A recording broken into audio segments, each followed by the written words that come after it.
يعني يا ابراهيم يا عيسى، ما وراكش الا الصحابه واولياء الله الصالحين الطاهرين.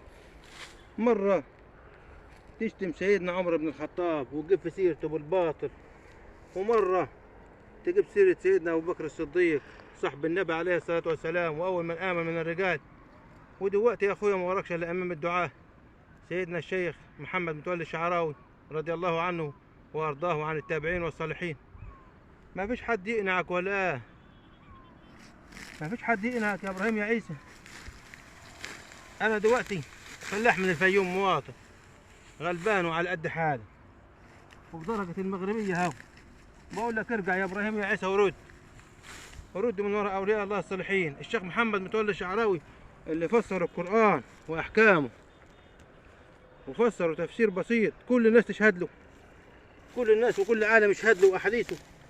والراجل لا زعل حد منه لحد ما مات، ولا كسر بخاطر حد، ولا ظلم راجل ولا ست في البلد.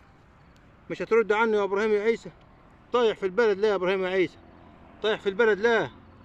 خلي عندك دين وضمير ورد يا اخي. امال المسلم ازاي واسمك ابراهيم ازاي؟ ده انت اسمك ابراهيم وابوك اسمه عيسى، على اسماء الانبياء الصالحين عليهم السلام.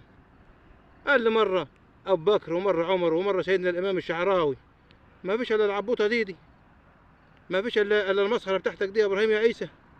رد يا اخي بقى من وراهم رد. ولكن سبحان الله تعالى انقلب السحر على الساحر. انت عمال تعبط وتقول وتزيد وتعيد والناس كلها متعاطفه مع سيدنا الامام الشعراوي. لا غبار عليه. قول براحتك بقى وعيد براحتك طالما محدش قادر عليك، وحسابك على الله. ان غدا لناظره قريب. ان غدا يا ابراهيم يا عيسى لناظره قريب. انا بقول لك وبراحتك بقى ان غدا لناظره قريب. هتقف يوم القيامه قدام ربنا عز وجل وتلقى بقى الذنوب اللي هتاخدها وحملته. كفايه دعاء الناس عليك والتعليقات اللي ضدك. لا كده يا اخي، لا كده يا اخي، حرام عليك. حسبنا الله ونعم الوكيل فيك يا اخي يا ابراهيم يا عيسى. طالما اتقصدت اولياء الله الصالحين والصحابه التابعين.